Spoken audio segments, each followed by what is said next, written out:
Okay, so you want to own a boutique gym. You walk into a SoulCycle studio on a Saturday morning. The classes are packed. There's a 15-person waiting list just for today's session. Every bike is occupied. Customers are paying $35 to $45 per class. Some are doing 3 classes per week. That's $450 to $600 per month per customer from a single revenue stream. You look at a Peloton-style gym. The studio is 3,000 square feet. It holds 50 bikes maximum. If every bike is occupied at $40 per class and classes run 5 times per day, that's $10,000 per day.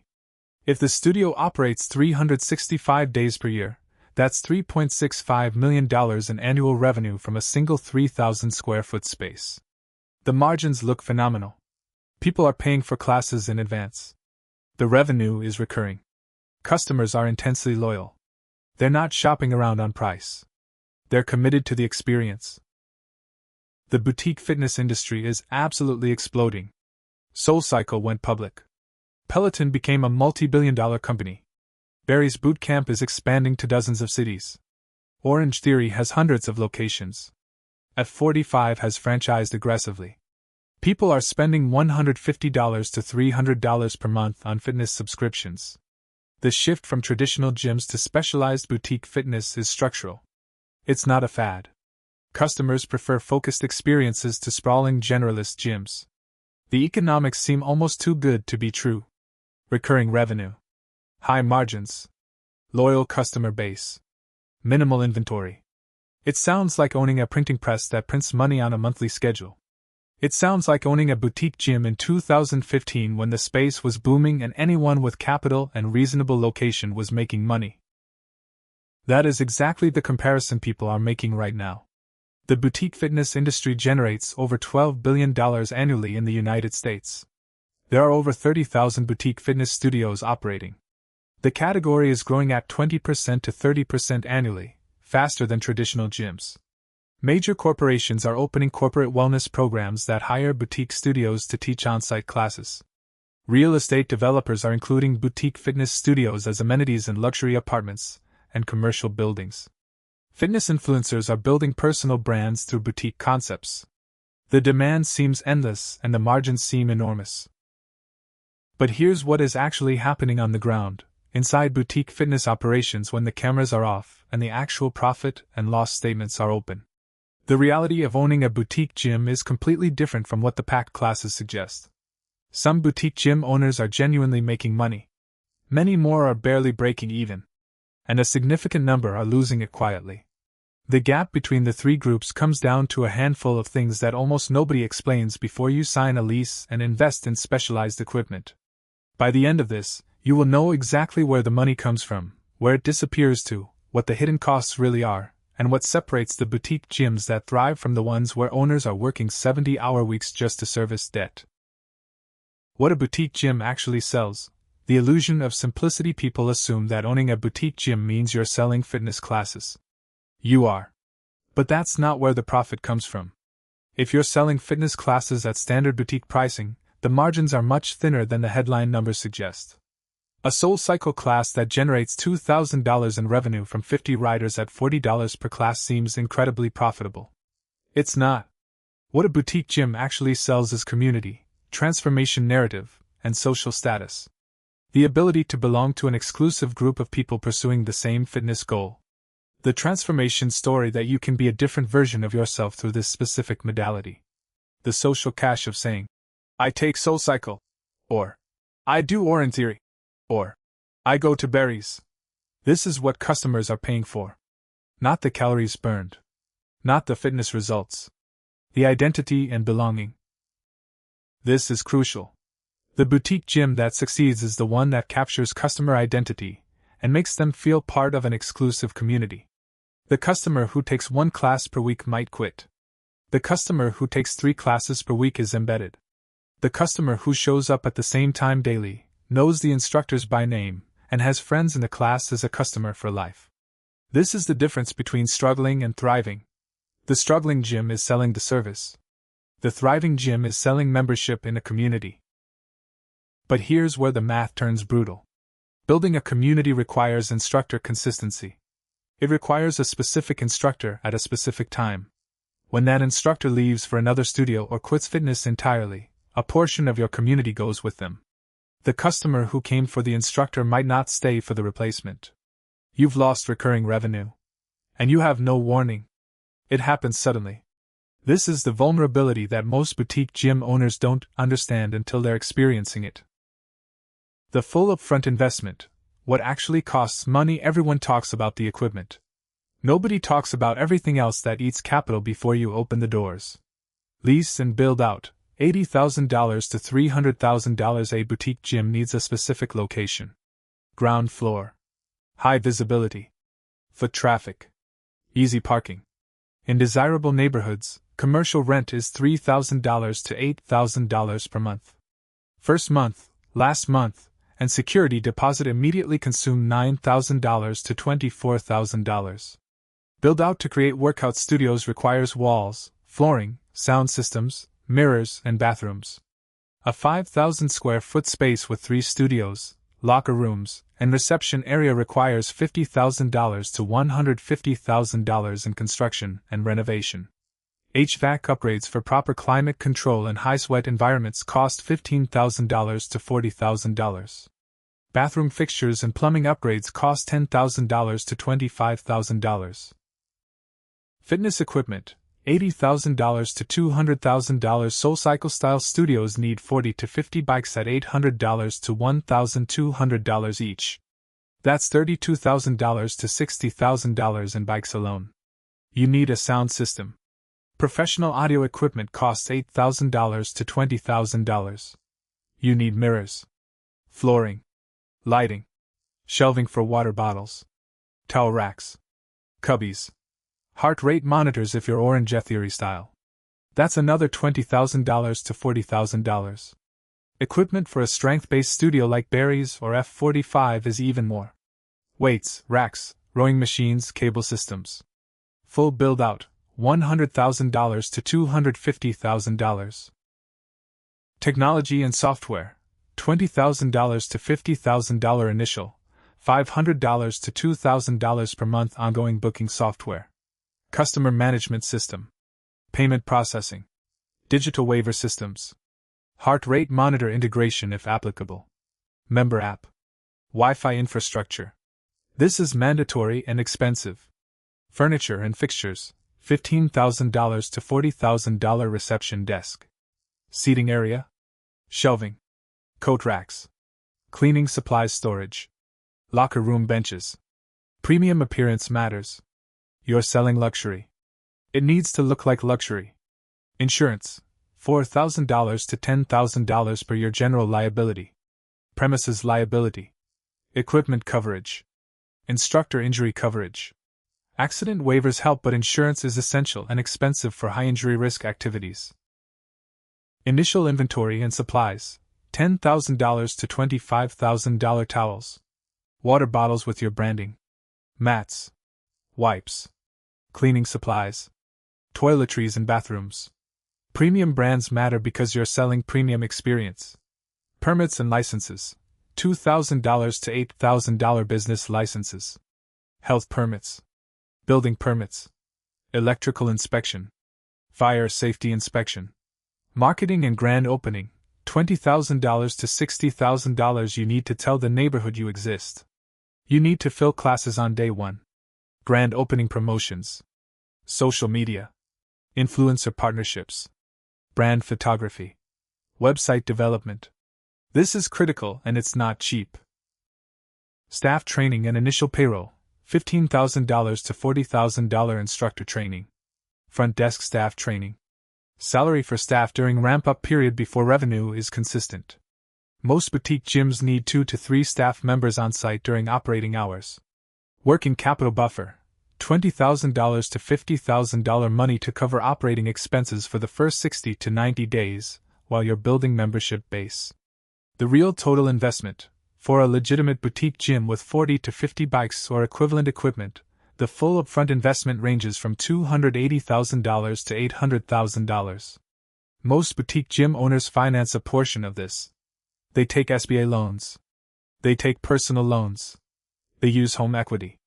A $500,000 investment at 7% interest over 10 years is $5,900 per month in debt service, or $70,800 per year.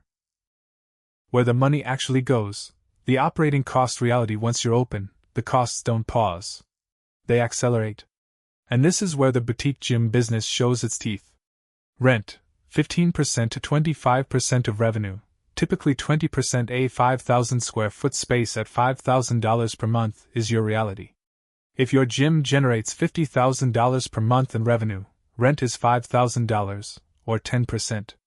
If your gym generates $25,000 per month, rent is 20%. If your gym generates $15,000 per month, rent is 33%. Rent is your biggest fixed cost, and it doesn't decrease if membership drops. Instructor labor, 25% to 40% of revenue, realistically 30% to 45%. This is where boutique gyms get destroyed. A quality instructor costs $50,000 to $80,000 per year, or you pay instructors per class at $75 to $150 per class. Most boutique gyms run 20 to 25 classes per week. At $100 per class, that's $2,000 per week, or $8,000 to $10,000 per month in instructor costs. You need 2 to 4 instructors. That's $16,000 to $40,000 per month in labor. On a $50,000 revenue gym, that's 32% to 80% of revenue. On a $25,000 revenue gym, it's 64% to 160% of revenue, meaning you're losing money before any other expenses. Front desk and administrative staff, 8% to 15% of revenue. You need at least one person working reception, checking people in, managing cancellations, answering phones. That's $3,000 to $5,000 per month. Plus cleaning staff to maintain the facility post-class, pre-class sanitization. At another $2,000 to $4,000 per month. Total, $5,000 to $9,000 per month. Equipment maintenance and replacement, 5% to 10% of revenue. Bikes break. Resistance needs adjustment. Electronics fail. You need to budget replacement parts. A complete bike refurbishment or replacement is $1,000 to $1,500 per unit. If you have 50 bikes and you need to replace 10% of them annually, that's $7,500 per year minimum. Ongoing, $3,000 to $5,000 per month for all maintenance. Utilities, $800 to $2,000 per month. Boutique gyms are high-energy environments. HVAC running hard. Multiple instructors with microphones and speakers. Lighting. Water for showers. Laundry for towels. A high-intensity fitness space uses significant utilities. Cleaning and supplies, $1,000 to $2,500 per month. Professional cleaning services. Towel service or laundry infrastructure. Toilet supplies. Surface sanitizers. Disinfectants. Premium cleanliness is essential for premium gyms. Towel and laundry service, $500 to $1,500 per month. Whether you outsource or handle internally, clean towels daily require infrastructure and cost. Accounting, legal, and professional services, $300 to $800 per month. Bookkeeping. Payroll processing. Tax preparation. Legal consultation. Technology and software, $500 to $2,000 per month. Booking system subscriptions. Payment processing. Member app. Wi-Fi. Email marketing. Credit card processing fees, 2.5% to 4% of revenue. Most boutique gym revenue is card-based for subscriptions. Marketing and customer acquisition, $1,000 to $5,000 per month. Ongoing social media, influencer partnerships, referral incentives, promotional campaigns. The monthly revenue and cost reality for a typical boutique GYM. A boutique gym with 40 bikes operating 5 classes per day, 25 days per month. Assuming average attendance of 30 bikes per class, 75% capacity. 5 classes times 25 days times 30 bikes equals 3,750 class attendances per month at $35 per class equals $131,250 in revenue. But wait. Most boutique gyms don't actually charge per class. They charge monthly memberships. A more realistic scenario, 300 active members at $150 per month average equals $45,000 per month. 100 inactive members on freeze equals $0. Walk-in classes and punch pass holders equals $5,000 per month. Total revenue equals $50,000 per month. Now the costs. Rent, 5,000 square feet at $5 per SQ feet. $5,000 instructor labor. For instructors $24,000 front desk and admin. 2 staff $6,000 equipment maintenance.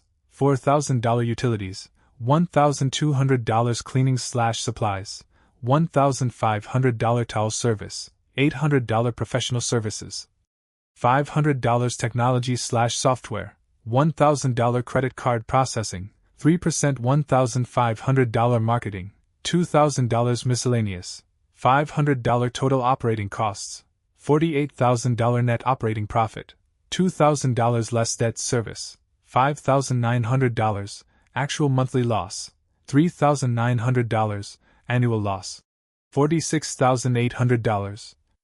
This boutique gym with 300 active members is losing nearly $50,000 per year. The model is underwater.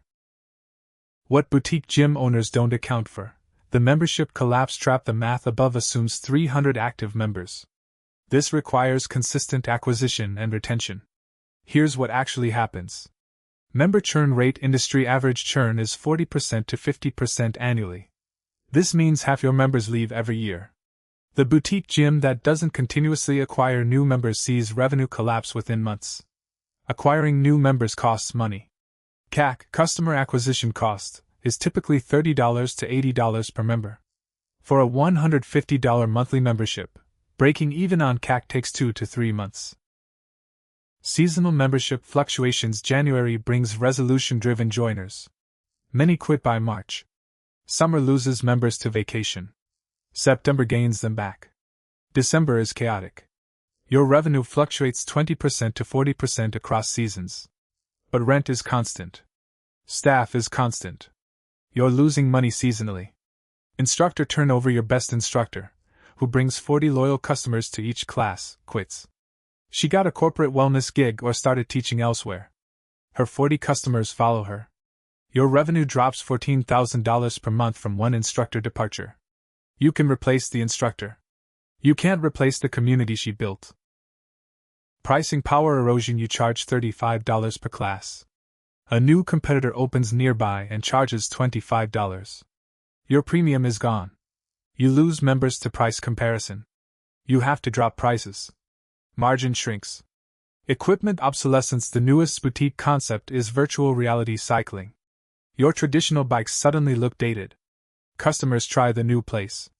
Some switch. Your utilization drops. The boutique gym that actually works financially. Location is exceptional. It's in a dense urban neighborhood with 50,000 plus people within 1 mile. No direct competitors within half a mile. You secure 600 active members instead of 300. Revenue jumps to $90,000 per month. Operating costs remain roughly $50,000 because you don't add much infrastructure for double the members. Net operating profit, $40,000 per month.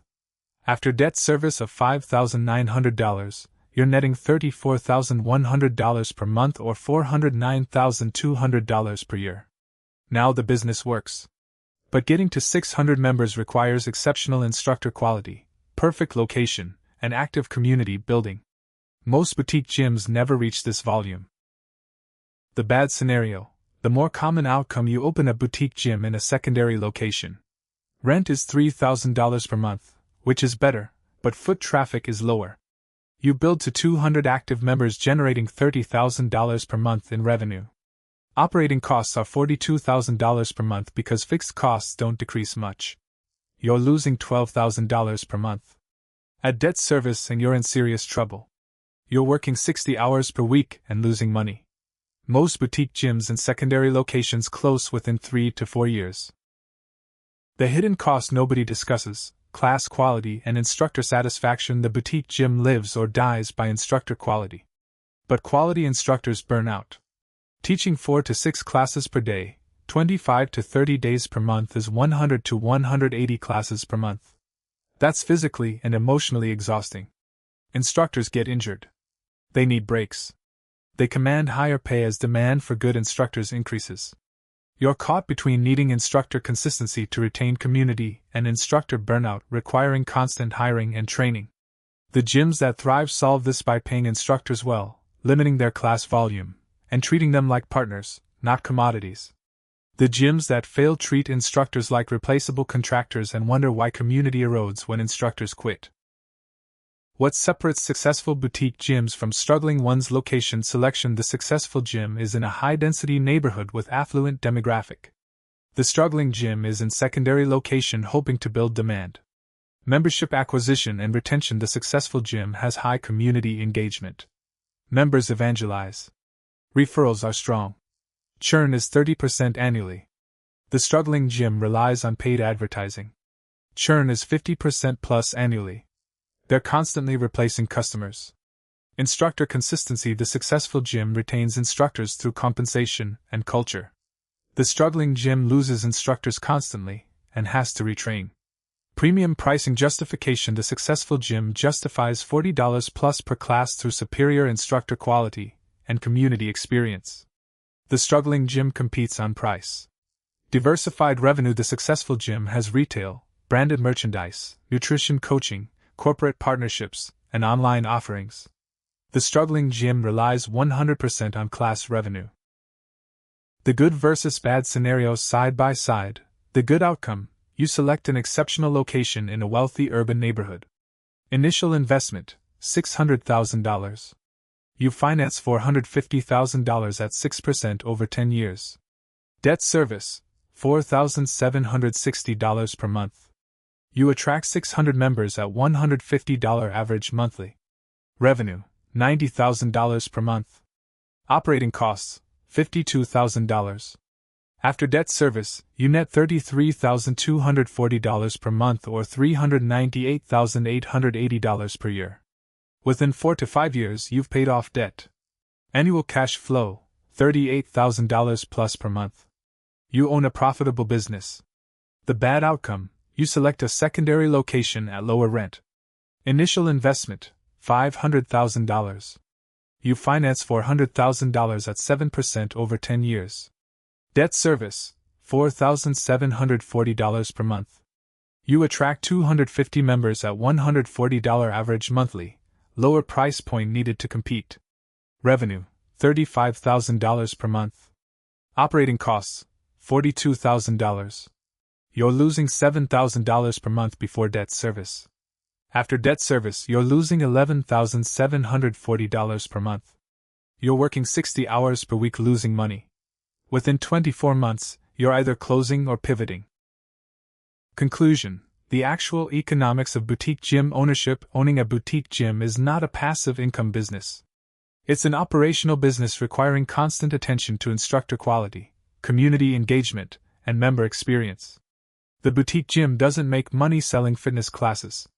It makes money building membership communities with high retention. The money in boutique fitness goes to 4 groups. First, location landlords capturing premium rent. Second, quality instructors who command significant compensation. Third, gym owners who've achieved high membership volume in exceptional locations. Fourth, brands with scale, Orangetheory, F45 berries, that leverage franchising and standardized systems. The separation between boutique gyms that thrive and those that struggle comes down to 3 things that almost nobody emphasizes before you sign the lease. Location selection that's ruthlessly evaluated for demographic affluence and traffic, not just availability. Instructor acquisition and retention that treats instructors as partners, not contractors. Realistic membership projections that account for 40% to 50% annual churn and the time required to build community. The boutique gym that opens in an exceptional location, attracts quality instructors, builds genuine community, and reaches 500+ active members can be extraordinarily profitable. The boutique gym that opens in a secondary location, cycles through instructors, chases members constantly, and struggles to reach 250 active members will lose money year after year. The difference isn't the fitness concept.